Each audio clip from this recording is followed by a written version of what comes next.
सबसे पहले आप लोग अपने सिलेबस को जानो कि आपके हाफ ईयरली एग्जाम्स में कितने चैप्टर्स आ रहे हैं। आप अपने सब्जेक्ट्स को और उसके साथ साथ अपने चैप्टर्स को प्रायोरिटाइज करो। तो सब्जेक्ट को अगर आपने प्रायोरिटाइज कर लिया, उसके बाद आ जाओ बेटा चैप्टर्स में। जैसे कौन से ऐसे चैप्टर्स हैं जिनमें मुझे सब कुछ आता है, कौन से ऐसे चैप्टर्स हैं जिनमें मुझे थोड़ा थोड़ा आता है, और कौन से ऐसे चैप्टर्स हैं जिनमें मुझे कुछ भी नहीं आता है।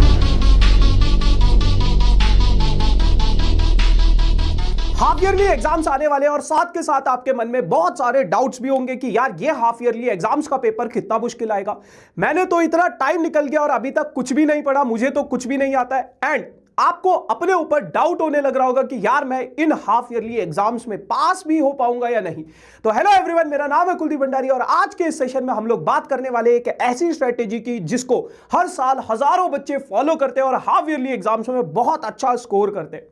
तो चलिए जानते हैं कौन सी वो स्ट्रेटेजी। देखो, सबसे पहले आप लोग अपने सिलेबस को जानो कि आपके हाफ ईयरली एग्जाम्स में कितने चैप्टर्स आ रहे हैं। अगर मैं मैथ्स की बात करूं तो मैथ्स में आप लोगों के लगभग पहले 8 चैप्टर्स यानी कि सीक्वेंस एंड सीरीज तक आ रहा होगा मोस्ट ऑफ द स्कूल्स में। कहीं कहीं पे हो सकता है कि लिमिट्स एंड डेरिवेटिव्स भी आ रहा। तो आप लोग क्या करो, आप लोग एक पेज लो और उस पेज पे आप लोग अपने सभी चैप्टर्स को लिख लो, जो जो चैप्टर्स आपके हाफ ईयरली एग्जाम्स में आ रहे हैं। उसके बाद बेटा आप अपने सब्जेक्ट्स को और उसके साथ साथ अपने चैप्टर्स को प्रायोरिटाइज करो। मतलब क्या है, जैसे अगर मुझे फिजिक्स थोड़ा कम समझ में आती है तो मुझे फिजिक्स को ज्यादा टाइम देना है, मैथ्स मुझे ठीक ठीक समझ में आती है तो उसे कम टाइम देना है, एंड केमिस्ट्री अगर मुझे इजी लगती है तो उसे कम टाइम देना है। यानी कि अगर मैं डेली की बात करूं तो फिजिक्स अगर मुझे मुश्किल लगता है तो उसको 3 घंटा दो, मैथ्स अगर मुझे थोड़ा थोड़ा आता है तो उसको 2 घंटा दो, केमिस्ट्री अगर मुझे आता है, केमिस्ट्री में इजीली कर लेता हूं तो उसे 1 घंटा दो। तो सब्जेक्ट को अगर आपने प्रायोरिटाइज कर लिया, उसके बाद आ जाओ बेटा चैप्टर्स में। जैसे कौन से ऐसे चैप्टर्स हैं जिनमें मुझे सब कुछ आता है, कौन से ऐसे चैप्टर्स हैं जिनमें मुझे थोड़ा थोड़ा आता है, और कौन से ऐसे चैप्टर्स हैं जिनमें मुझे कुछ भी नहीं आता है।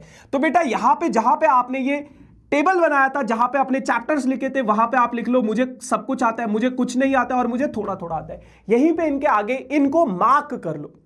उसके बाद आप लोगों को जरूरत है एक प्रॉपर टाइम टेबल की। जब आपने अपने चैप्टर्स प्रायोरिटाइज कर लिए, सब्जेक्ट प्रायोरिटाइज कर लिए, अब आप अपना एक टाइम टेबल बनाओ कि आपका हाफ ईयरली एग्जाम कब है। मान लो आपका हाफ ईयरली एग्जाम 1 महीने बाद है या 15 दिन बाद है या 20 दिन बाद है, तो आप एक टाइम टेबल बनाओ कि मेरे पास कितने दिन बचे हैं, और हर दिन की एक स्ट्रेटेजी बनाओ कि फर्स्ट डे में मुझे इतने चैप्टर्स करने, सेकंड डे में मुझे मैथ्स में इतने चैप्टर्स करने, या मैथ्स में इतने टॉपिक करने, या केमिस्ट्री में इतने टॉपिक करने, और हर दिन का एक टाइम टेबल बनाओ। देखो, हाफ ईयरली एग्जाम्स आने वाले, तो आप लोग अभी, मैं तो ये पर्सनली आपको सजेस्ट करूंगा कि आप लोग स्कूल जाना थोड़ा कम कर सकते हो और उस टाइम को घर पे यूटिलाइज करो सेल्फ स्टडी में। अगर आप लोग अच्छा स्कोर करना चाहते हो तो बेटा don't waste even a single second, क्योंकि अगर आपके हाफ ईयरली एग्जाम्स में मार्क्स नहीं आए ना, तो आप लोगों को, आपकी 11th ग्रेड है, आप लोगों का एक इमेज बन जाएगा कि अब ये बच्चा तो ऐसा ही है, इसके मार्क्स नहीं आते। और फिर पीयर प्रेशर, पेरेंट्स का प्रेशर, रिलेटिव का प्रेशर, आप इतने प्रेशर झेल नहीं पाओगे आपके फाइनल एग्जाम्स तक, है ना। तो मेक श्योर कि हाफ ईयरली से ही हमें अच्छा स्कोर करना है। उससे क्या होगा कि आपको एक कॉन्फिडेंस मिलेगा। जब आपको कॉन्फिडेंस मिलेगा तो फिर ऑटोमेटिकली आपकी पढ़ाई और ज्यादा अच्छी होती जाएगी एंड फाइनल्स में आप और ज्यादा बेटर स्कोर करोगे। तो मेक श्योर स्कूल थोड़ा कम जाओ, आप लोग उस टाइम को यूज करो, अपने घर पे बैठ के सेल्फ स्टडी करो, एक प्लान बनाओ, हर दिन का एक प्लान बनाओ कि पहले दिन में मुझे मैथ्स के इतने चैप्टर्स करने, दूसरे दिन में मुझे मैथ्स के इतने चैप्टर्स करने, या फिजिक्स के इतने चैप्टर्स करने। एक प्रॉपर टाइम टेबल बनाना बहुत ज्यादा जरूरी है और वो सिर्फ आप ही बना सकते हो। अगर आप चाहोगे कि सर आप बना के दे दो, तो मैं नहीं बना सकता। मैं अगर प्लान बनाऊंगा अपने अकॉर्डिंग बनाऊंगा। बट कुछ बच्चे होते हैं जो रात को पढ़ना प्रेफर करते हैं, कुछ बच्चे होते हैं जो दिन को पढ़ना प्रेफर करते हैं। तो मेक श्योर आप अपनी कन्वीनियंट के हिसाब से एक ऐसा टाइम टेबल बनाओ जो आपको सूटेबल हो। ठीक है, टाइम टेबल बनाने के बाद अब आपके मन में सबसे बड़ा डाउट होगा कि सर पढ़ूं कैसे। तो देखो, पढ़ने के लिए ना आपने जो चैप्टर को अपना प्रायोरिटाइज किया था कि यार ये चैप्टर तो मुझे अच्छे से आता है, तो उसमें मुझे थोड़ा कम समय देना है। टाइम टेबल आपने बनाया था कि इस चैप्टर में मुझे 1 घंटा लगेगा, जो मुझे अच्छे से आता है। तो उन चैप्टर्स के, जो चैप्टर्स आपको अच्छे से आते हैं, उन चैप्टर्स को आपको कैसे पढ़ना है, उन चैप्टर्स को आपको क्विक रिवीजन के थ्रू पढ़ना है। क्विक रिवीजन के थ्रू आपको कुछ करने की जरूरत नहीं है, आप बस अपने नोट्स के थ्रू उन्हें पढ़ सकते हो। एंड सिर्फ आपको क्वेश्चंस प्रैक्टिस करने हैं, सिर्फ आपको क्वेश्चंस प्रैक्टिस करने।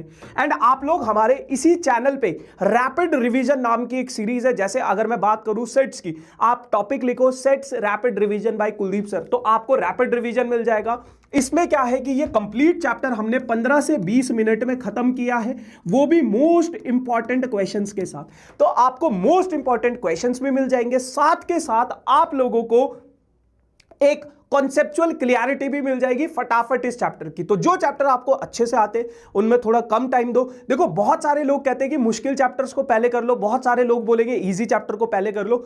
कुछ भी पहले कर सकते हो आप, जो आपका दिल करता है आप वहां से शुरुआत करो। इजी पहले करना चाहते हो, जो आपको अच्छे से आते हैं वहां से करो, मुश्किल से करना चाहते हो वहां से करो, जो आपको सही लगता है। लेकिन करना कैसे है, जो इजी चैप्टर है जिनमें आपको आती है मोस्ट ऑफ दी चीजें, तो वहां पे बस आपको रैपिड रिवीजन के थ्रू क्विक रिवीजन लेनी है, नोट्स के थ्रू पढ़ो और सिर्फ क्वेश्चंस प्रैक्टिस करो। सारा मत करना।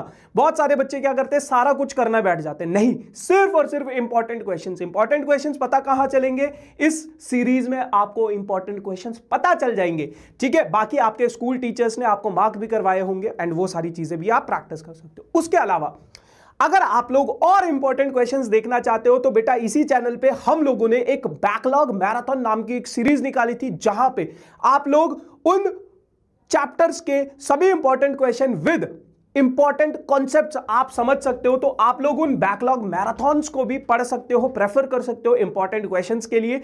एंड जो चैप्टर्स बेटा आपको दिक्कत दे रहे हैं, जिन चैप्टर्स में आपको बिल्कुल भी नहीं आता है, उन चैप्टर्स के आप लोग वन शॉट्स देखो वन शॉट एक ऐसा सेशन होता है जहां पे आपको पूरा का पूरा चैप्टर आराम से समझाया जाता है, बेसिक के साथ समझाया जाता है, सारे कॉन्सेप्ट समझाए जाते हैं और वहां पे आपको बहुत ज्यादा इंपॉर्टेंट क्वेश्चंस करवाए जाते हैं।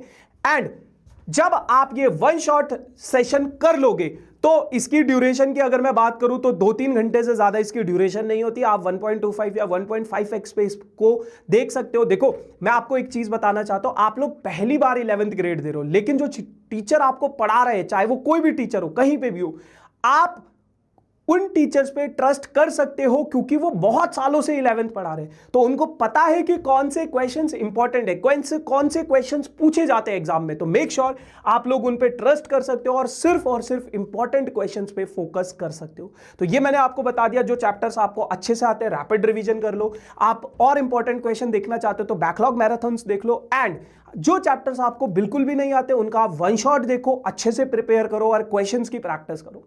That's it. उसके बाद बेटा एक सबसे इंपॉर्टेंट चीज जो जनरली बच्चा इग्नोर करता है, दैट इज रिवीजन। देखो मैं तो आपको ये बोलूंगा कि आप पूरे दिन भर जो भी पढ़ रहे हो, आधा घंटा अपने टाइम टेबल में रिवीजन के लिए जरूर निकालो डेली। पूरे दिन का जो भी आपने पढ़ा है उसको एक फटाफट रिवाइज कर लो आधे घंटे में, अगर आप कर सकते हो तो। अगर आप डेली रिवीजन नहीं कर सकते हो तो वीकली रिवीजन तो जरूर करो। एंड रिवीजन का सबसे बेस्ट तरीका होता है दोस्तों टेस्ट। मेक श्योर टाइम पे आप अपना एक पेपर बनाओ, टेस्ट पेपर बनाओ, अपने सीनियर से ले सकते हो या फिर अगर आप अपने स्कूल टीचर से बात कर सकते हो, कहीं से आप अरेंज करो टेस्ट पेपर्स को और उनको अटेम्प्ट करना शुरू करो। तो मेक श्योर ये टिप्स अगर आपने फॉलो करी तो हाफ ईयरली एग्जाम्स में आप बहुत अच्छा स्कोर कर सकते हो। And one more important thing guys, ये बोनस टिप है। देखो क्लास 11th में हाफ ईयरली एग्जाम्स जो होता है ना, स्कूल में वाले टीचर ही आपका पेपर बनाते हैं। अगर मैं प्राइवेट स्कूल्स की बात करूं तो वही आपका पेपर बनाते हैं।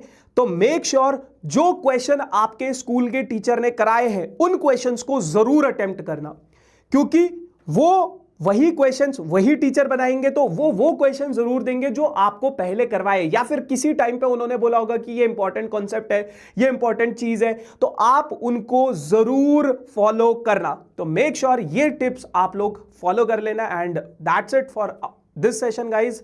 नाउ मिलते हैं अपने अगले सेशन में, तब तक के लिए टाटा bye bye, see you soon.